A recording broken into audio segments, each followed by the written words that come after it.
లేదండి. నెబులైజేషన్స్ కోసము మనము జనరల్‌గా ఆవిరి పట్టడానికి వాడుతూ ఉంటాం ఇంట్లో. దీంట్లో మనం ఏం చేస్తామనంటే ఇది కర్పూరం అండి. ఇది చూస్తే గనక కర్పూరం. కర్పూరం మీకు అందరికీ తెలుసు.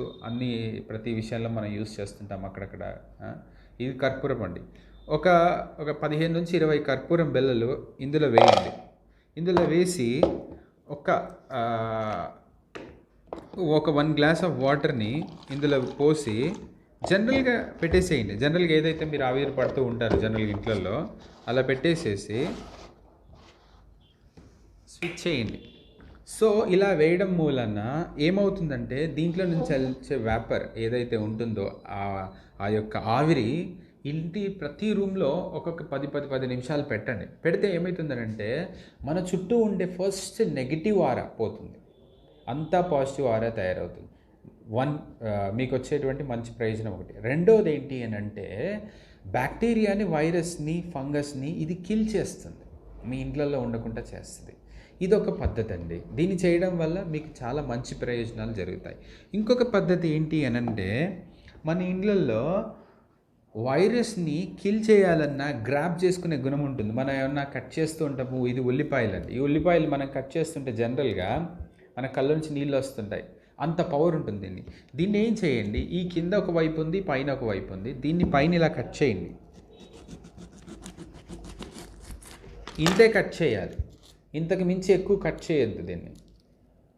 ఇంతే కట్ చేయాలి. దీన్ని కట్ చేసి మనం బెడ్ పక్కన పెట్టండి. ఇలా ఎక్కడైనా మనం పడుకుంటున్నాం తల వైపు ఆ పక్కన పెట్టేస్తే ఇది అక్కడ చుట్టూ ఉన్నటువంటి వైరస్‌ని లాగేస్తుంది ఇది. దయచేసి దీన్ని మళ్ళీ రీయూజ్ చేయకండి. దీన్ని పారేసేయండి రేపు మార్నింగ్. ప్రతి ఇళ్లల్లో పెట్టండి, రేపు పారేసేయండి. ఇదొక పద్ధతి. దీనివల్ల కూడా వైరస్‌ని కిల్ చేయొచ్చు. ఇంటిని మళ్ళీ శుభ్రం చేసుకుంటున్నారు. ప్రతి గది ఎక్కడ ముట్టుకున్నా అయ్యో ఏముందో ఇక్కడ టచ్ చేస్తే ఎక్కడుందో ఎవరొచ్చి ఏం ముట్టుకున్నారో మళ్ళీ నేను ముట్టుకుంటున్నా అన్న భయం మీకు ఉండదు ఇంకా.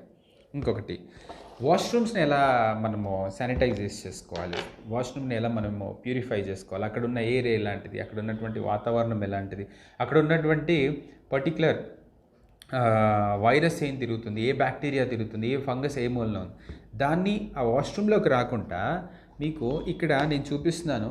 This is crystal salt. మనం దొడ్డుప్పు అంటాం కదా, అది క్రిస్టల్ సాల్ట్ అనమాట. ఈ క్రిస్టల్ సాల్ట్‌ని వాష్‌రూమ్ యొక్క విండో ఏదైతే బయట ఎగ్జాస్ట్ విండో ఉంటుందో ఆ ఎగ్జాస్ట్ విండో దగ్గర ఇలా ప్లేస్ చేయండి. గాలి పోతూ వస్తూ ఉంటుంది కదా, చెడు గాలిని బయటికి పంపిస్తూ మంచి గాలిని ఇది ఆహ్వానిస్తూ ఉంటుంది. ఎయిర్ ప్యూరిఫై అవుతూ ఉంటుంది. అదొక పద్ధతి. ఇది అయిపోయిందండి. ఇంకొకటి ఏంటి అనంటే మన ఇమ్యూనిటీని పెంచుకోవడానికి, మన ఆరోగ్యాన్ని ఇమ్యూనిటీ పెంచుకుంటే కనుక ఈ వైరస్ని మనం తట్టుకునే శక్తి మనకు వస్తుంది. అయితే ఇమ్యూనిటీ ఎలా పెరుగుతుంది? ఏదో మందులు వేసుకుంటే అంత ఈజీగా పెరగదు. స్లోగా మనం వాటర్ మంచిగా తీసుకోవడం, మంచి vitamins and minerals, antioxidants ఉన్నటువంటి ఫుడ్ని తీసుకోవడం వల్ల మాత్రమే పెరుగుతుంది. అలా పెరగాలి అనంటే జనరల్గా మనం ఇక్కడ చూస్తున్నాం, ఇది వాటర్ అండి. This is pure water. ఈ వాటర్లో దీన్ని ఇలా స్లైసెస్ చేసినటువంటి లెమన్ పీసెస్ ఉన్నాయి నా దగ్గర, ఇలా వేస్తున్నాను నేను. స్లైసెస్ లేక లెమన్ పీసెస్ ఇలా వేయండి. ఇలా వేసిన తర్వాత దీన్ని ఒక 15 నిమిషాలు వాటర్ బాయిల్ చేయండి. బాయిల్ చేసి అలా పక్కన పెట్టేసుకోండి. మీకు ఎప్పుడు అవసరం అనిపించినప్పుడు ఒక గ్లాస్లో పోసుకొని తాగుతూ ఉండండి, సిప్ చేస్తూ ఉండండి. This is called alkaline water. Alkaline levels అన్నీ దీంట్లో పెరుగుతాయి. సో ఇప్పుడు విరాట్ కోహ్లీ లాంటి వాళ్ళు పెద్ద వాళ్ళు 50,000 లక్ష రూపాయలు పెట్టి ఒక బాటిల్ తాగుతున్నారంట. మరి దానికన్నా ఇది చాలా మంచిది.